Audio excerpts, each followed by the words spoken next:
साथियों नमस्कार। सबसे पहले बहुत बहुत धन्यवाद पत्रकार साहब आपका। आपने अभी जो मेरे सामने प्रश्न किया है और चर्चा की है एक बहुत ही असामान्य बीमारी जिसका आजकल हमारे राजस्थान के अंदर बड़ी चर्चा है। चर्चा का सबसे बड़ा कारण यही है कि हमारे धौलपुर ज़िले के अंदर एक पुलिस का सब इंस्पेक्टर है, उसका बच्चा इस बीमारी से ग्रसित हुआ है और उस बच्चे के इलाज के लिए एक बहुत बड़े खर्चे की आवश्यकता है। इलाज की जो कॉस्टिंग है वो बहुत ज़्यादा है। आप सभी लोगों को पता है पुलिस इंस्पेक्टर की इतनी क्षमता नहीं है। एक छोटी सी नौकरी पुलिस इंस्पेक्टर लेवल का आदमी उस इलाज को वहन नहीं कर सकता। इस वीडियो के अंदर आपके चैनल के माध्यम से मैं दर्शकों के सामने 3 पक्ष रखना चाहूँगा। सबसे पहले तो हमें ये समझना होगा कि ये बीमारी बेसिकली है क्या रहता है। दूसरा हम बात करेंगे किस तरह से हम इस बीमारियों के लिए समस्या हैं तो कोप अप करें और इन फ्यूचर पर्सपेक्टिव क्या है इस बीमारी के इलाज के लिए। देखिए, ये बीमारी जिसका नाम है स्पाइनल मस्कुलर एट्रोफी SMA, एक तरह की आप जिसको हिंदी भाषा में समझे सामान्य रूप से तो जिस तरह से पोलियो के अंदर लकवे की स्थिति बनती है उसी तरह से ही उसकी वैरायटी का दूसरा रूप है। इसके अंदर क्या होता है, हमारे बॉडी के अंदर हम जब चलना फिरना स्टार्ट करते हैं, चलते फिरते हैं, बॉडी का बैलेंस बनता है, मांसपेशियां वर्क करती हैं। इस पूरे कोऑर्डिनेशन के लिए जो मस्कुलोस्केलेटल सिस्टम है, इसके मैनेजमेंट के लिए नर्वस सिस्टम एक सुपर पावर की तरह काम करता है, जिसके ऊपर सबसे पहले ब्रेन बैठा हुआ होता है और ब्रेन अपनी सूचनाओं को स्पाइनल कॉर्ड के माध्यम से और स्पाइनल कॉर्ड से नर्व्स के माध्यम से मसल्स तक पहुंचता है। इस सिस्टम के थ्रू मांसपेशियां हमारी रिक्वायरमेंट के हिसाब से काम करती हैं, जिस तरह का ब्रेन हमारा डिसीजन देता है।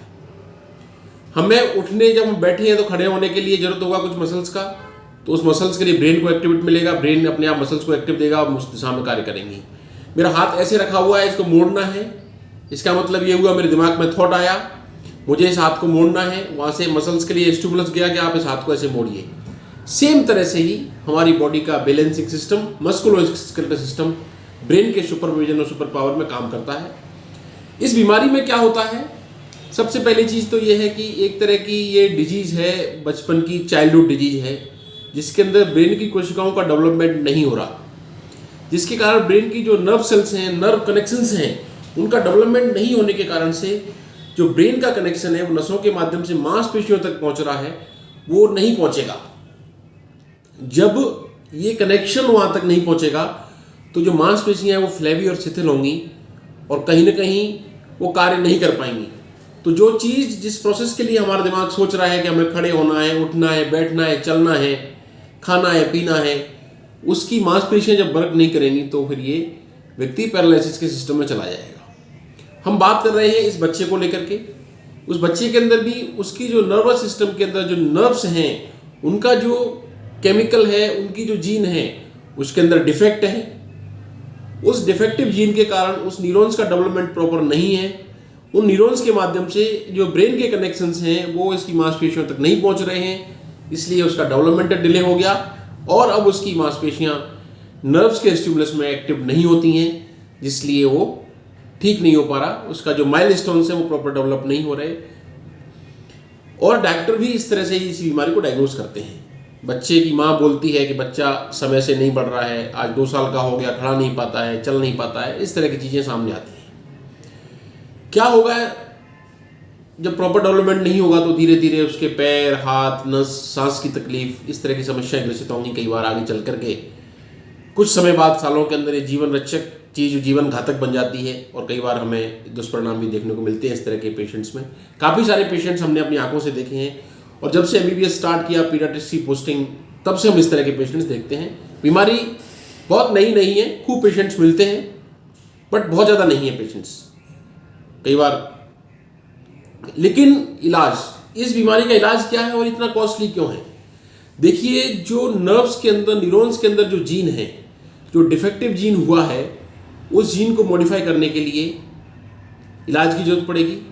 उसके लिए इलाज होता है gene therapy. Gene therapy gene transmission का एक प्रॉपर सिस्टम है। उस सिस्टम को कोप अप करने के लिए वायरस चाहिए, उसके अंदर बैक्टीरियोफेज चाहिए, फिर वो डीएनए चाहिए, डीएनए इनकॉर्पोरेट कर करके फिर जाएगा किसी इंजेक्शन के थ्रू, और वो इंजेक्शन जाके कार्य करना स्टार्ट करेगा। फिर वो जीन चेंज होगा, फिर नर्व सिग्नल स्टिमुलस मिलेंगे, वो न्यूरॉन्स वर्क करना स्टार्ट करेंगे, और तब जाके इसमें बीमारी का प्रोग्रेशन रुक जाता है। फिर धीरे धीरे नए जीन बनने लग जाते हैं और व्यक्ति कहीं ना कहीं एक नॉर्मल हालत में आने लगता है। इस तरह से जीन थेरेपी के माध्यम से इस बीमारी का इलाज किया जाता है, जो कि इसलिए कॉस्टली पड़ता है। तीसरा प्रश्न जो आता है इलाज का, ये बहुत रेयर बीमारियां हैं, इलाज बहुत कॉस्टली है, इस कोप अप से किस तरह लड़ा जाए। चलो, एक पुलिस सब इंस्पेक्टर के बेटे को ये दिक्कत होती है और उसको इलाज के लिए मुहिम लगाई जाती है। आमजन, जनता, लोग, भामाशाह, दानदाता, साथ के आसपास के लोग, परिवार, समाज के लोग, सभी लोग मिलकर के ही इस लड़ाई को लड़ सकते हैं। एक जने के बस की बात नहीं है, इसमें कोई डाउट नहीं है। और बेचारा वो पुलिस सब इंस्पेक्टर तो क्या ही कर पाएगा। सरकार भी अपने लेवल पर कार्य करेगी और करना चाहिए। एक एक्सपर्ट फिजिशियन होने के नाते मैं इतना ही कहना चाहूँगा कि हमारी साइंस और मेडिसिनल रिसर्च सिस्टम को हमें स्पेशली इन इंडिया इस तरह का मजबूत करना होगा कि काश इस तरह की चीज़ें हमारे यहाँ भी डेवलप हों, जीन थेरेपी के क्षेत्र में हमारे यहाँ भी कार्य हों, और उस तरह से इस तरह के इलाज हमारे यहाँ भी बनने लगें। क्योंकि कॉस्टिंग इतनी है, बट अगर ये पेटेंट नहीं होता, बहुत सारी जगह इसकी अवेलेबिलिटी होती तो इतनी कॉस्टिंग नहीं होती। तो रेयर आनुवंशिक जो डिजीज हैं, रेयरली जेनेटिक डिजीज हैं, इनके इलाज से कोप अप करने के लिए इस बच्चे के लिए मुहिम में हम सब लगे हुए हैं। बट और भी बहुत सारे बच्चे होंगे, वो डायग्नोस नहीं होते, ध्यान नहीं दिया जाता, कोई भी कारण हो सकता है, उनका क्या होगा। इसलिए रेयर जेनेटिकल डिजीज हैं, इसकी दिशा के अंदर प्रदेश सरकारें और केंद्र सरकारों को ध्यान देना होगा। मेडिकल फील्ड के अंदर जेनेटिक्स को लेकर रिसर्च को प्रोग्रेशन मिलना चाहिए। इस तरह की बीमारियों के इलाज का डेवलपमेंट अपने यहाँ भी, इंडिया के अंदर भी, भारत देश में भी होना चाहिए, जिसके माध्यम से इलाज की जो कॉस्टिंग है वो कुछ हद तक कम हो। साथ में ही बहुत सारे इस तरह के बेसहारा बच्चे इन बीमारियों के कारण अपाहिज होते हैं और अपने जीवन को खोते हैं, उन्हें भी इन चीज़ों का लाभ मिले। पुनः एक एक्सपर्ट चिकित्सक होने के नाते इस वीडियो को देख रहे सभी दर्शकों से, आपके चैनल के माध्यम से प्रदेश का एक चिकित्सक डॉक्टर रामकेश परमार गुजारिश करना चाहता हूँ, राजस्थान की राजधानी जयपुर से, आप सभी लोग इस मुहिम में शामिल हों। जो भी कुछ बनता है अपनी आर्थिक क्षमता अनुसार हृदयांश के इलाज के लिए सहयोग करें। बढ़ चढ़कर इस मुहिम में शामिल होकर के सरकारों तक प्रयास करें। केंद्र और राज्य सरकार को प्रयास करना चाहिए, जिससे कि हृदयांश को उचित समय पर उचित तरीके का इलाज मिले और हृदयांश स्वस्थ हो। भगवान से यही प्रार्थना करता हूँ। और हमारे बीच हंसता खेलता बच्चा अपने जीवन को जीवन यापन करे और बड़ा होकर के जिस तरह से परिवार, समाज और देश के लोग उसके इलाज के लिए आगे बढ़ रहे हैं, उनकी भलाई के लिए भी, देश हित में हृदयांश भी कुछ अच्छा कर अपना नाम रोशन करे। इन्हीं के साथ प्रभु से प्रार्थना करता हूँ, हृदयांश को उचित धनराशि किसी तरह से अवेलेबल हो, उसका इलाज हो, वो स्वस्थ हो। नमस्कार, आपके साथ सदैव तत्पर आपका चिकित्सक साथी मित्र doctor Ramkesh Parmar, consultant internal medicine, Jaipur, Rajasthan. नमस्ते।